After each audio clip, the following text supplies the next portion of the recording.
Seja bem-vindo, seja bem-vinda. É uma alegria ter você por aqui. Promessa é dívida. Seguidamente eu recebo pedidos de estudantes que estão se preparando para a carreira pública, colegas, enfim, que eventualmente exerçam a advocacia, mas querem trilhar as carreiras do Ministério Público, da Magistratura ou mesmo da Defensoria Pública e pedem um material atualizado sobre recuperação judicial. Eu resisti um pouco a produzir porque o meu foco está em ajudar quem está querendo ingressar no mercado de recuperações judiciais, colocar a mão na massa, viver de recuperações judiciais. Aliás, esse é o nome de uma série que eu estou produzindo, que está aí no 10º episódio. Mas, em razão desses reiterados pedidos, eu decidi produzir um vídeo para você que está ingressando nessa carreira de estudos para a carreira pública.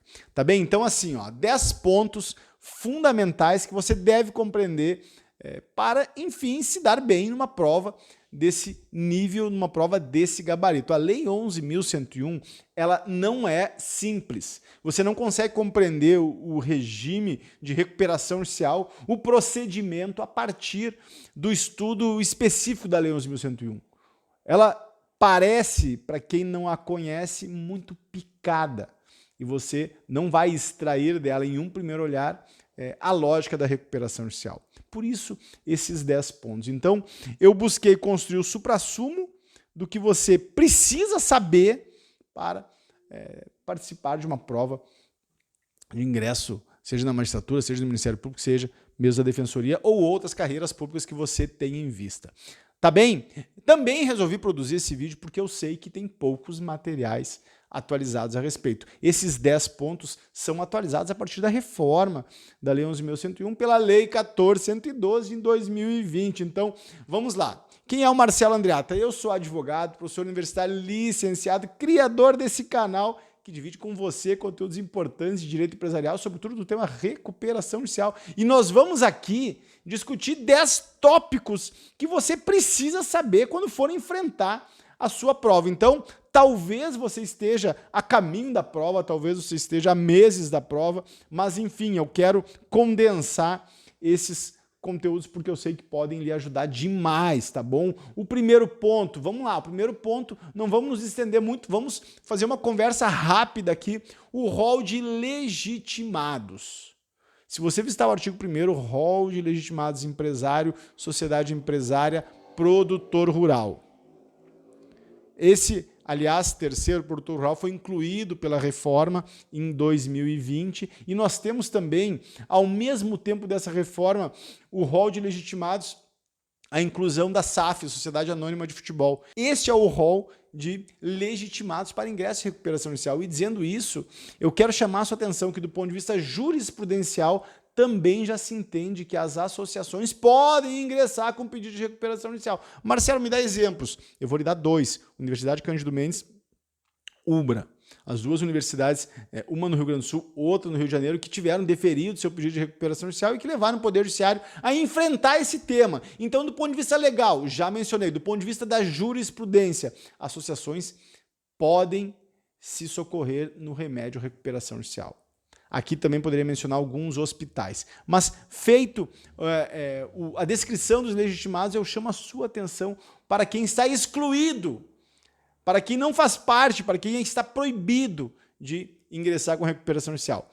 Estes estão no artigo 2º da Lei 11.101, empresa pública, sociedade de economia mista, instituição financeira. Eu sugiro que você leia com tranquilidade o artigo 2º e você já vai ter, com a devida clareza, quais os legitimados para o ingresso com o pedido de recuperação judicial. Segundo ponto, competência. Nós estamos no segundo ponto dos 10 em que eu vou dividir com você o que é fundamental saber sobre recuperação judicial. Segundo ponto, competência. Qual é o juízo competente para conhecer do pedido de recuperação judicial? É o juízo do principal estabelecimento. Guarde, juízo do principal estabelecimento. Qual é o juízo competente para conhecer do pedido de recuperação judicial? Juízo do principal estabelecimento. Marcelo, e se a empresa tiver fora do Brasil, tiver sede fora do Brasil? O principal estabelecimento da filial. Tá bem? Então, feito o segundo ponto, eu quero ir rápido com você. Já incluímos uma análise dos legitimados, qual o juízo competente. Vamos agora para o terceiro ponto fundamental, quem sabe mais importante, o artigo 6º. Bom, meu querido colega, olha aqui para mim, você está estudando, se preparando para a carreira pública, leia o artigo 6º com tranquilidade. Pegue um café, um suco, um chá, um refrigerante e leia o artigo 6º, porque o artigo 6º ele se desdobrou, ele já era extenso e ele se desdobrou com a reforma em 2020. Então ele está realmente muito extenso. Eu poderia tranquilamente dar um curso sobre o artigo 6º. Talvez exagerei, um curso não, mas umas 2 ou 3 aulas tranquilamente, porque ele aborda diversas facetas importantíssimas sobre o processo de recuperação judicial que eu vou aqui desvelar com você. Primeira faceta importantíssima é no artigo 6º que está disposta a suspensão das execuções contra a recuperanda. É no artigo 6º que está prevista a suspensão de 180 dias, prorrogáveis por mais 180 dias de execuções contra a recuperanda. Agora, detalhe, o artigo 6º foi profundamente modificado em 2020, e isso significa que você deve compreender o artigo 6º a partir das modificações. Óbvio, porque são essas modificações que podem, inclusive, cair na sua prova. Então, uma modificação, até 2020, a legislação dispunha que era 180 dias improrrogáveis de suspensão das execuções. O legislador tinha na sua cabeça a ideia de que todo o procedimento de recuperação judicial seria perfectibilizado em 180 dias, seria concretizado em 180 dias. Bom, a partir da prática, a partir da experiência, o legislador aprendeu que é impossível todo o processo de recuperação judicial ter o seu percurso realizado em 180 dias. E aí se previu 180 dias prorrogáveis por mais 180 dias de suspensão das execuções em face da recuperanda. Agora, presta atenção no que eu vou lhe dizer. Todas as dívidas são suspensas.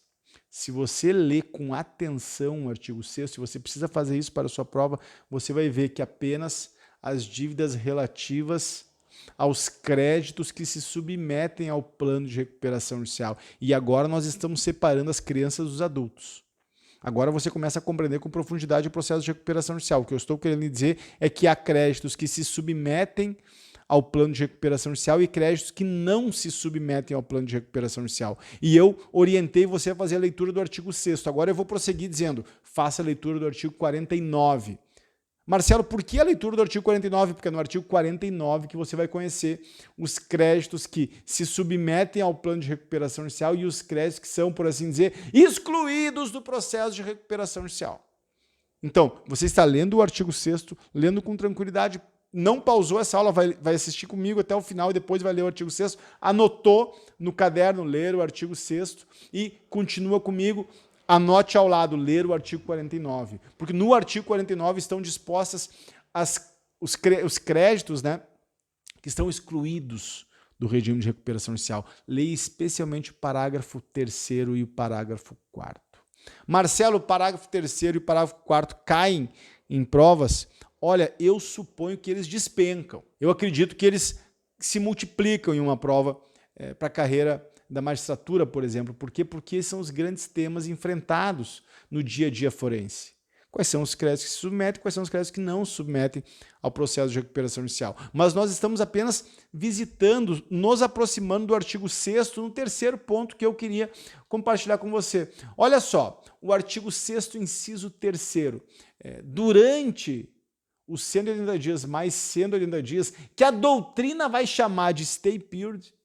Então, Marcelo, se eu olhar na prova, se eu visitar algum artigo de revista, enfim, um conjur, migalhas, ou mesmo algo mais elaborado, uma doutrina mais qualificada, e eu ler stay period, que significa? Stay period é a referência, a expressão inglesa da suspensão das execuções dos 180 mais 180 dias. Tá bem? Então, artigo 6º, inciso 3º, proibição de qualquer forma de retenção, arresto, penhora, sequestro, busca e apreensão e constrição judicial ou extrajudicial sobre os bens do devedor oriunda de demandas judiciais ou extrajudiciais cujos créditos e obrigações sujeitem-se à recuperação judicial ou à falência. Então, esse é o stay. Durante o período compreendido lá de 180 mais 180, resta impedido o credor de tomar qualquer providência no sentido de retenção, arresto, penhora, sequestro dos créditos que se submetem à recuperação judicial. Ou seja, há créditos que não se submetem. Marcelo, e sobre os créditos que não se submetem? Esses créditos que não se submetem, a rigor, poderiam prosseguir a execução, mas se eles comprometerem o soerguimento, se eles comprometerem a recuperação judicial, o juízo da recuperação judicial é competente para obstar o prosseguimento desta execução. Eu não sei se eu me fiz compreender, mas é por isso que você deve ler com tranquilidade o artigo 6º. No artigo 6º contém a lógica procedimental da recuperação judicial, pelo menos uma parte importante dessa lógica. Tá bem? Outros 3 temas importantes do artigo 6º. Veja, nós estamos a recém no 3º tópico, que eu acredito seja mais extenso. Olha só, crédito fiscal, crédito tributário. Não se submete à recuperação judicial. Saiba disso. Agora, existe a possibilidade da empresa em recuperação judicial alcançar uma repactuação dos compromissos tributários muito mais convidativa do que fora do regime recuperatório. Tá bem? Mas o que importa aqui é que o crédito tributário não se submete à recuperação judicial, isso está previsto no artigo 6º também. Olha só, outros 2 pontos importantes ainda do artigo 6º que eu quero que você conheça, quero que você anote. Pô, você está estudando para a carreira pública. Então, eu não consigo imaginar você assistir essa aula sem anotar. Anote. Abre uma agenda, anote. Se você está na rua, enfim, anote no seu celular mesmo, no bloco de notas, porque você precisa saber dessas questões. Outras 2 novidades. É possível, a partir da reforma da Lei de Recuperação de Empresas, uma novidade importantíssima, é possível que os credores apresentem um plano alternativo ao plano apresentado pela recuperanda. Isso não existia. A figura do plano alternativo não existia antes da reforma da lei de 2020. Então, a partir dessa reforma, é possível, isso está no parágrafo 4A do artigo 6º, é possível a proposição de plano alternativo pelos credores. E ainda uma última novidade que eu quero chamar a sua atenção. Acerca do artigo 6º, é possível a empresa em dificuldades requerer a antecipação dos efeitos do deferimento da recuperação judicial. Isso já existia nas tutelas de urgência do processo civil, mas o legislador em 2020 achou por bem trazer para a lei de regência, permitindo à empresa em dificuldades, na forma do parágrafo 12º do artigo 6º, e aí você já imaginou que o artigo 6º é extenso mesmo, na forma do parágrafo 12º do artigo 6º, é possível antecipar os efeitos do deferimento do pedido de recuperação judicial, ou seja, aquilo que antes existia no Código de Processo Civil foi inserido na lei de regência e hoje a empresa pode antecipar os efeitos do processo de recuperação judicial. Do ponto de vista prático, isso acontece? Sim. Eu já alcancei o deferimento em 4 dias a partir desse parágrafo 12º. Tá bem? Então, 3 pontos, passamos. Tem que ler o artigo 6º com tranquilidade, você já entendeu qual é o juízo competente, você já entendeu o rol de legitimados. Vamos para o 4º ponto importante. Marcelo, verificação dos créditos. O que significa esse assunto? Verificação dos créditos significa a verificação da correção a respeito do valor e da natureza dos créditos constantes no processo de recuperação judicial. O processo de recuperação judicial consiste, em última análise, em um procedimento de negociação levado ao Poder Judiciário. Agora, a empresa leva ao Poder Judiciário o que ela entende devido. Depois do momento em que ela apresenta o quadro de credores que ela entende devido, o administrador judicial faz uma verificação desses créditos. E após a verificação que o administrador judicial faz desses créditos, o judiciário vai fazer uma segunda verificação. Então, vamos lá. Entenderam mais ou menos o esquema, você vai entender agora visitando o artigo 7º. Mas antes de visitar o artigo 7º, ou talvez nem precise visitar o artigo 7º, fica aqui comigo, que é simples essa questão que eu vou lhe explicar. Bom, a empresa ingressou com pedido de recuperação judicial. O juízo deferiu o processamento da recuperação judicial. Deferiu o processamento da recuperação judicial e publicou a decisão por meio do edital do artigo 7º, parágrafo 1º. Esse edital do artigo 7º, parágrafo 1º, publiciza a decisão que defere o processamento da recuperação judicial e nesse edital consta o conjunto de credores que a empresa apresentou ao Poder Judiciário. Então a empresa apresentou ao Poder Judiciário que deve para A, para B, para C e para D. O Poder Judiciário publicou esse primeiro edital. Publicado o edital na forma do artigo 7º, parágrafo 1º, o administrador judicial passa a receber no prazo de 15 dias, anota aí, verificação de créditos administrativa, 15 dias, no prazo de 15 dias, as habilitações ou divergências ao edital apresentado pela empresa. Tá bem? Então, eu vou repetir. A empresa apresentou o quadro de credores. Foi publicado o edital. Publicado o edital, o conjunto de credores tem 15 dias para apresentar a habilitação para o administrador judicial ou a divergência ao administrador judicial dos créditos que entende devido. Então, eu sou um credor, não vi o meu nome no quadro de credores, eu tenho a obrigação de apresentar ao administrador judicial uma habilitação de crédito. Natureza administrativa, prazo de 15 dias. Essa habilitação é uma possibilidade, mas imaginem que a empresa indicou que me deve 10 mil reais, mas eu entendo que ela me deve 11 mil reais.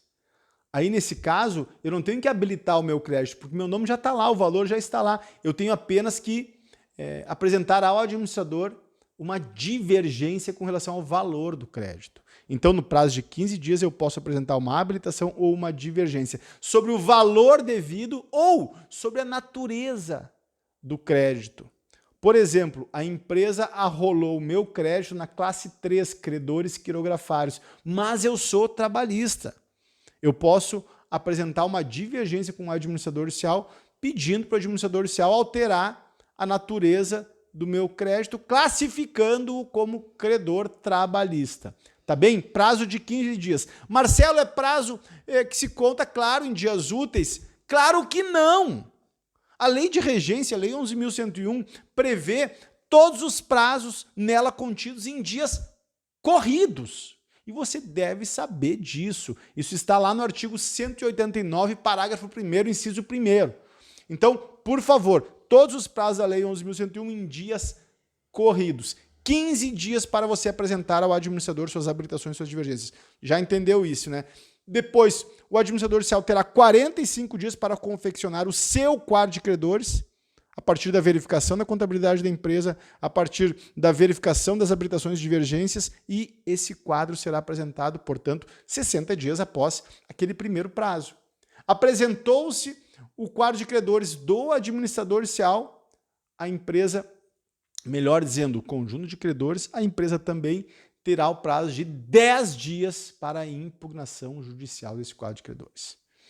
Tá bem? Tudo isso está no artigo 7º e seguintes da Lei 11.101. Você entendeu comigo aqui brevemente as fases administrativa e judicial de verificação de créditos em uma recuperação judicial. Aliás, procedimento que é equivalente à falência, com o detalhe em que na falência você vai ter um procedimento especializado para verificação do crédito fiscal. Então, tirando o crédito fiscal, a lógica da recuperação e da falência em relação à verificação dos créditos é similar. Tá bem? Então vamos em frente. Entendemos o quarto ponto, verificação dos créditos. Vamos para as fases do processo. Agora eu quero que você compreenda bem o Instituto. Você já está se aproximando da recuperação judicial. Você já está até pensando, pô, vale a pena trabalhar com recuperação judicial. Tomara que você esteja pensando isso. É extraordinário o trabalho com esse processo. E do ponto de vista da remuneração, envolve uma regularidade dos honorários, envolve também aquela ideia de prestígio que eventualmente a carreira pública possa oferecer, mas eu não quero lhe convencer a trabalhar com recuperação judicial. Eu estou destacando 10 pontos fundamentais, mas eu não me controlo. Vamos lá. Olha só. Quinto tópico, fases do processo. Tem a fase postulatória, a fase deliberativa e a fase executória. Cara, eu estou sendo rápido agora contigo porque eu já me estendi nesses 3 primeiros pontos, nesses 4 primeiros pontos. Então, assim, quinto tópico, fases do processo, você vai ter a fase postulatória, a fase deliberativa e a fase executória. Marcelo, me explica essas 3 fases. Primeira fase, fase postulatória. É o ingresso da ação em juízo. Você, como advogado, como advogada, ingressa com um pedido de recuperação judicial e até o juízo deferir o processamento do pedido de recuperação judicial, até o juízo deferir esse primeiro pedido, você está na fase postulatória. No momento em que o juízo deferiu o processamento e você já ingressou no momento da recuperação judicial, você já está em recuperação judicial, na verdade, seu cliente está em recuperação judicial, nós estamos na fase deliberativa, que é o momento que estarão suspensas as execuções lá do artigo 6º, é o momento em que o cliente poderá ter tempo de alinhar um plano de recuperação judicial a um só tempo condizente com as suas possibilidades e condizente com as expectativas dos credores. Esse é o momento, a fase deliberativa, em que se discute o melhor plano de recuperação judicial aceitável ao conjunto de credores e possível de ser implementado. E a terceira fase é a fase executória. Aprovado o plano de recuperação judicial, bom, agora vamos executar. Tá bem? Então, essa é a lógica do processo. Eu quis aqui apenas nominar as 3 fases para você ter em vista. Chama atenção que ao final eu vou apresentar uma imagem do processo de recuperação judicial e você perceberá a constatação prévia. A constatação prévia é uma fase anterior ao deferimento do processamento da recuperação judicial, portanto, é possível afirmar que a fase de constatação prévia está lá na fase postulatória, naquela primeira fase que eu acabei de nominar, e vamos em frente. Bom, a figura do administrador judicial, nós estamos agora no 6º tópico. Cara, administrador judicial cumpre simplesmente uma função essencial no processo de recuperação judicial. O processo de recuperação judicial depende em grande medida da competência do administrador judicial para o seu devido andamento. Administrador judicial que não encaminha bem o processo de recuperação judicial, ele cria problemas para o conjunto de credores. Por vezes, cria problemas, inclusive, para a recuperanda. A função precípua do administrador judicial está lá no artigo 22 e se destaca: fiscalização da recuperanda. Antes, porém, de falar das atribuições, eu quero chamar a sua atenção do artigo 21. Você vai me perguntar, Marcelo, quem pode exercer esse encargo? Bom, quem pode exercer esse encargo é advogado, economista, contador e administrador. Então, advogado, economista, contador e administrador de empresas. Isso tudo está no artigo 21. Marcelo, uma pessoa jurídica pode ser nomeada como administrador judicial? Pode, mas sempre terá o destaque do profissional responsável no nome pessoa física, tá bem? Isso está no artigo 21, parágrafo único, se não estou enganado. Bom, quais são as atribuições do administrador judicial? Já lhe disse, principal, fiscalizar os atos de gestão da recuperanda. Mais, presidir a assembleia de credores. Mais, realizar a verificação administrativa de créditos. E agora eu chamo a sua atenção para as novas atribuições que o administrador judicial passou a ter com a reforma da Lei de Recuperação de Empresas. Destaco 2. Primeira, a necessidade de um site atualizado para informar aos credores. E segundo, igualmente importante, é a possibilidade do administrador judicial construir tratativas de mediação no bojo dos processos de recuperação judicial. Recomendo demais a leitura do artigo 22 da Lei 11.101. Vamos para o 7º tópico. Eu quero aqui acelerar, eu quero que o seu tempo seja todo bem utilizado. Eu valorizo demais a sua atenção, então não vamos aqui nos perder muito. O 7º tópico, qual é o princípio que rege o processo de recuperação judicial? Se você tiver uma prova e nessa prova tiver 5 alternativas, você não tenha dúvida que o princípio que rege o processo de recuperação judicial é o princípio da preservação da empresa. A preservação do agente econômico viável. É esse princípio previsto no artigo 47 da Lei 11.101 que ilumina todas as questões que envolvem uma recuperação judicial. O que eu estou querendo lhe dizer é que quando o Poder Judiciário se debruça acerca de uma questão tormentosa de um processo de recuperação judicial, a luz maior que vai iluminar essa questão está prevista no artigo 47. É o artigo que dispõe acerca do princípio da preservação da empresa. Tá bem? Fomos o 7º tópico, vamos para o 8º tópico. Olha só, o 8º tópico é importante, diz respeito ao artigo 57 da Lei 11.101, diz respeito especialmente de um tema, acerca de um tema tormentoso. Tormentoso porque envolve uma variável que foi se modificando ao longo dos últimos 10 anos, talvez um pouco mais que isso, que diz respeito da necessidade da CND para a homologação do plano de recuperação judicial. Pausa, devagar com esse tema, vem aqui comigo. Bom, quando o legislador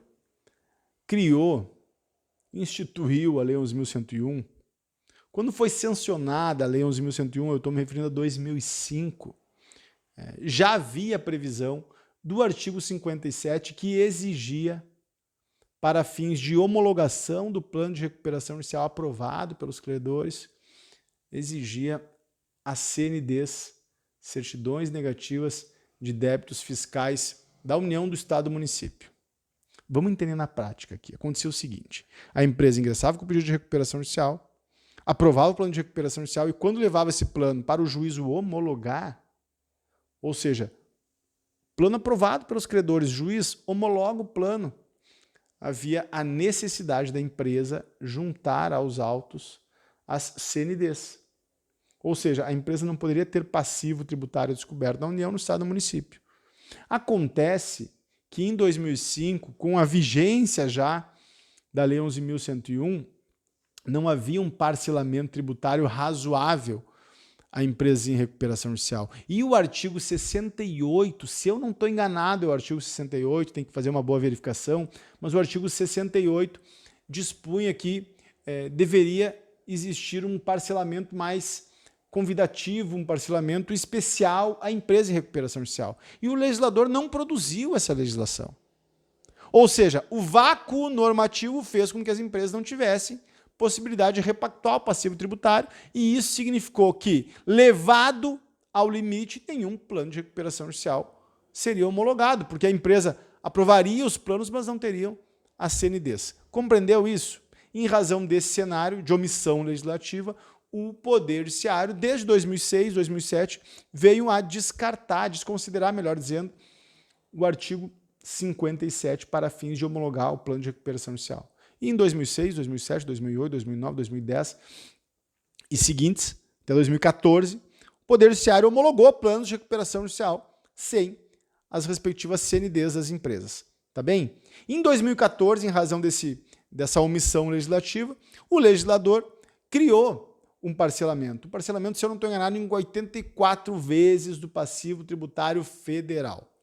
Bom, a ideia do legislador, agora existe a condição para repactuar os compromissos tributários.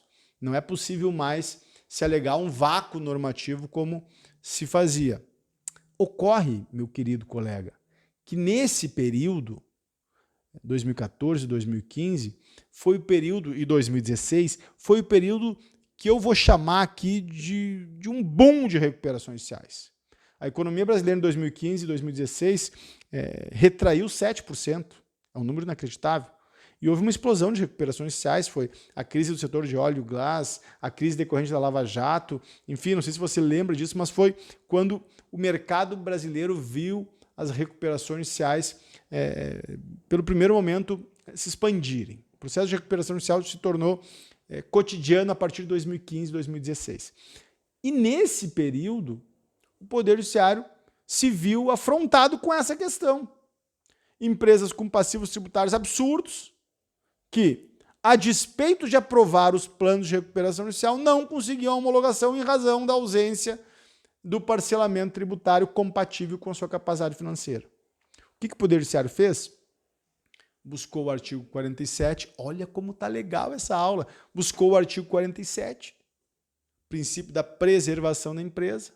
buscou o artigo que dispunha da necessidade de um parcelamento especial, afirmando que esse parcelamento não era condizente com as necessidades concretas e seguiu homologando planos de recuperação judicial sem a apresentação das CNDs. E essa realidade, para não me estender muito mais, ela prosperou até 2020, quando da reforma da Lei 11.101.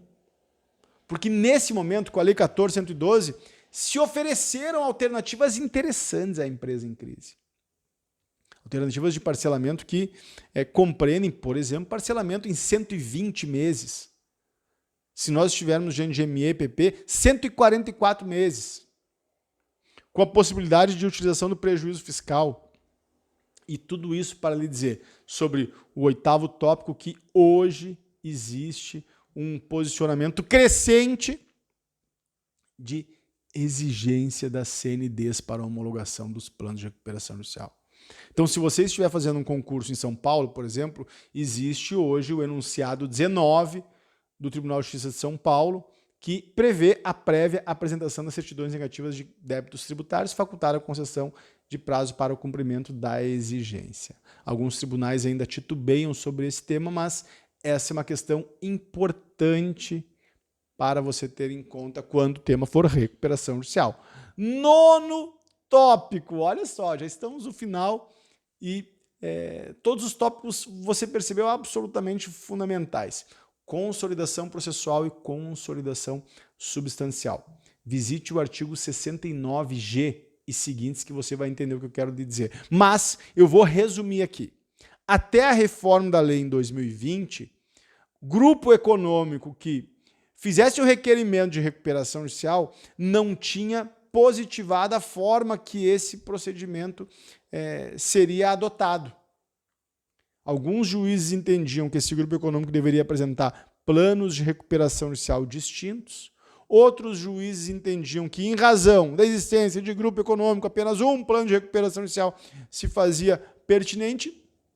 E havia ainda uma outra confusão, que alguns juízes de primeiro grau entendiam que os planos eram distintos e a questão ia ao tribunal, o tribunal determinava a unificação dos planos. Então, na verdade, isso era realmente uma zona.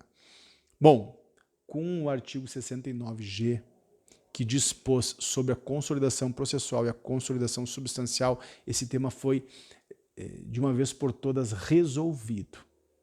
E agora a questão é a seguinte: grupo econômico que ingressa com o pedido de recuperação judicial, ele vai ter o processamento a partir de um só processo e, conforme determinadas condições, o procedimento se dará na forma da consolidação processual, conforme as condições, o procedimento se dará na forma de consolidação substancial. Consolidação processual. Apesar de um só processo, vários planos de recuperação judicial. Cada CNPJ, um plano de recuperação judicial. É possível, na consolidação processual, uma empresa convolar em falência e a outra alcançar o seu erguimento.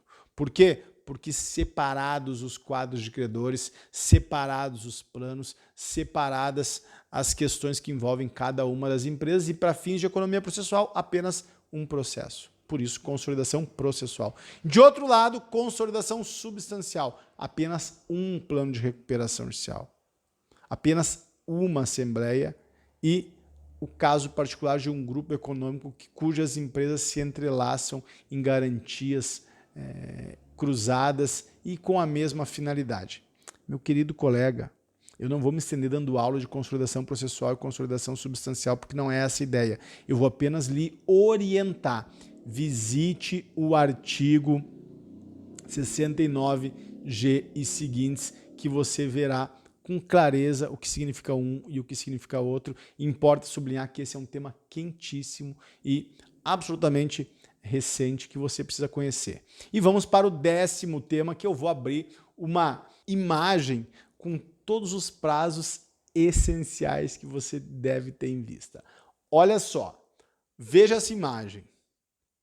Constatação prévia, 5 dias. Após essa constatação prévia, nós temos a habilitação e a divergência com o administrador judicial, 15 dias. Nós temos como marco inicial, você está vendo a tabela comigo aqui, o deferimento do processamento da recuperação judicial. Nós temos como marco do deferimento do processamento da publicação do edital do artigo 7º, parágrafo 1º, e nós temos ali 15 dias da publicação deste edital para habilitação ou divergência com o administrador judicial. Nós temos depois 45 dias para o administrador judicial preparar o seu quadro de credores.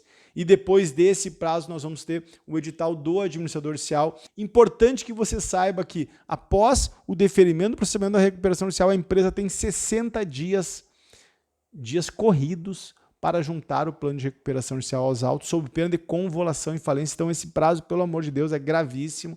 Então você está vendo aqui, e lá, um pouquinho acima, você vai ter 30 dias para objeção do plano de recuperação judicial, ou seja, os credores têm 30 dias para objetar o plano de recuperação judicial.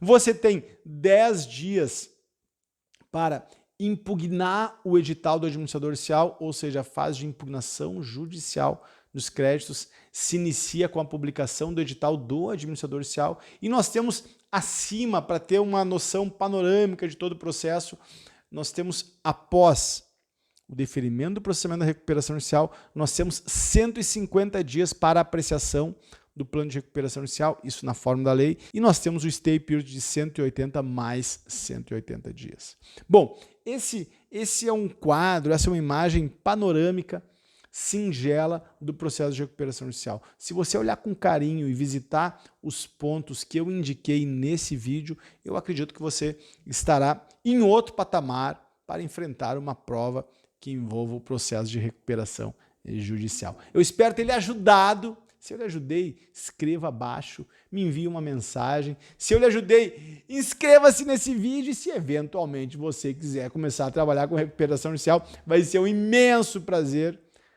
trazer você às fileiras da atuação em assessoria a empresas em crise, ao Poder Judiciário na figura do administrador judicial ou mesmo na assessoria a credores. Tá bem? Sucesso, em frente, um abraço.